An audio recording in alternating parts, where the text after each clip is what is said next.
मग भगवंताने सांगितलं म्हणे हे सराटे कशासाठी आहे.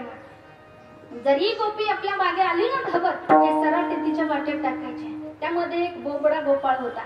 तो म्हणला कृष्णा आता तुम्ही थोडं लक्ष देऊन ऐका म्हणजे तुम्हाला कळेल. बोबडा होता. तो म्हणला कृष्णा अरे तुला माहिती आहे का म्हणे आज या गोकुळातल्या गौजनी किचन मध्ये सुद्धा चपला घालून फिरतात बाबा. कळालं का? पटलं ना? किचन मध्ये सुद्धा चपला घालून. बऱ्याच वेळेला आम्ही सुद्धा पाहतो विशेष करून थंडीच्या दिवसात. आता इथं काही तसा भाग पाहायला मिळाला नाही कारण इथं जिथे जिथे थांबलो ते घरच वारकऱ्यांचं होतं. आपल्या वाघ बाबांची परंपरा नाही का ज्यांनी आयुष्य परमार्थामध्ये घातलंय. हे नाव आपण पाहतोय हे नाव विनाकारण दिसत नाही. इथं हे जे नाव आपण पाहतोय ना बाबूराव वाघ गुरुजी वारकरी भवन नाही का, हे नाव विनाकारण नाहीये. याच्यासाठी पूर्ण आयुष्य परमार्थामध्ये झिजावं लागतं. उत्तम चिमुळे कीर्ती मागे. पूर्ण आयुष्यभराची ही पावती आहे. हे खऱ्या अर्थाने फळ आहे.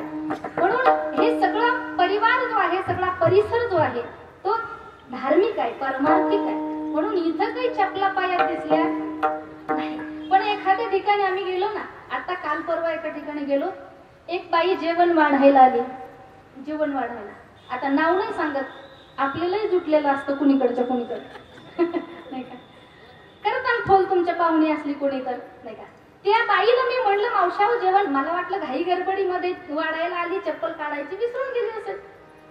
तिला म्हटलं मावशी अहो जेवण वाढताय तुमच्या पायात चप्पल आहे. ती म्हणली ही वाढायचीच चप्पल आहे. काय म्हणे वाढायची चप्पल आहे. मी पुढे विचारलंच नाही. म्हटलं म्हणीन एखादी हाणायची सुद्धा चप्पल आहे. त्या गोपाळाने सांगितलं म्हणे कृष्णा अरे त्या गोपीच्या जर पायात चप्पल असली तर तिच्या पायात काटे घुसणार नाही. पुढे भगवान परमात्माने सांगितलं ती गवळण जर आपल्या मागे धावत आली ना तर या गोट्याच्याच ना या गोट्या तिच्या रस्त्यात टाकायच्या म्हणे. मग गोट्या टाकल्यानंतर चष्मा असला तरी पडेल आणि चप्पल असली तरी घसरून पडेल. अशा अनेक खोड्या भगवान परमात्माने केल्या. अनेक गोपिका त्या ठिकाणी गाराणे घेऊन यशोदा मैयाच्या घरी यायच्या. गवळण सांगती घराणी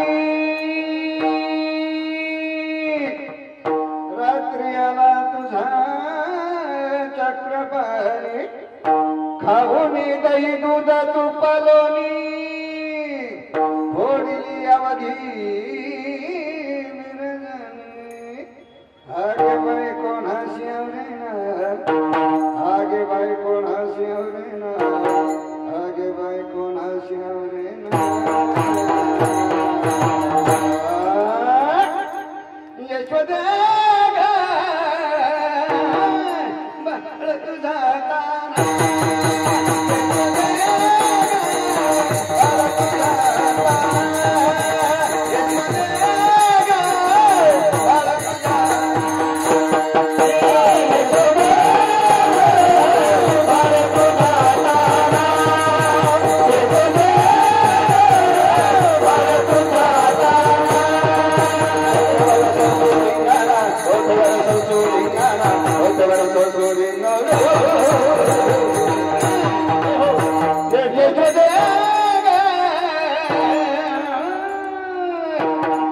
तुझा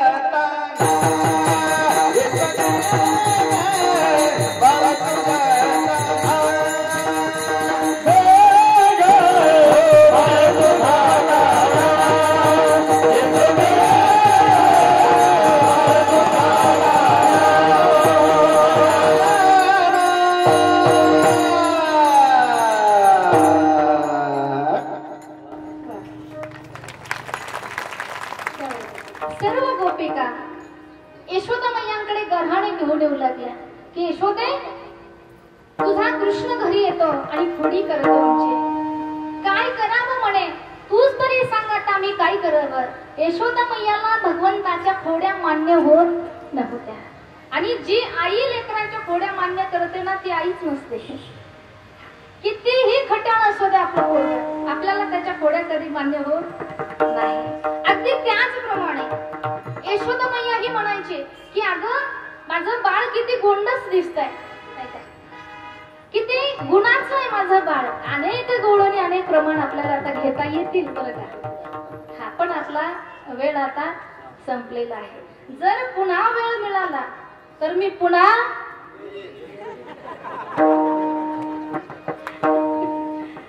हा अगदीच तेवढं पाठच झालं आपल्या 13 वर्षात कीर्तनातलं काही होऊ नाही तर नाही होऊ. आणि असंही कीर्तन आपलं कथेतलं आपल्याला काही पाठ होत आणि तुम्हाला काही पाठ होत नाही हे बरोबर आहे म्हणून. तुम्हाला जर कीर्तन पाठ झाले असते, तुम्हाला पाठ होत नाही काही म्हणून आमचं बरोबर चाललंय. तुम्ही जर कीर्तन पाठ केले असते आणि सुधारलेच असते तर 13 वर्षापर्यंत सत्य करायची गरज पडली. तुम्ही सत्य केले नसते ना, आम्हाला टोळी करावं लागली असती. का महाराज कोयते घेऊन जाण्याची वेळ आपल्यावर आली असती. चला विनोदाचा भाग सोडा. आता आपली वेळ संपलेली. अगदी 5 मिनिटांमध्ये आपल्याला पुढचा प्रसंग पाहायचा आहे. अनेक खोड्या भगवान परमात्म्याच्या वेळ मिळालाच तर मी जर तुम्ही बोलवलं तर बरं का, नाही तर न बोलवता यायला काय मी भंगारवाली थोडीच आहे. भगवान परमात्म्याच्या खोड्या यशोदा मैयाला मान्य होत नाहीयेत. यशोदा मैया सांगू लागली अगं माझं बाळ फार गुणाचं आहे, तुम्हीच त्याची खोडी करताय.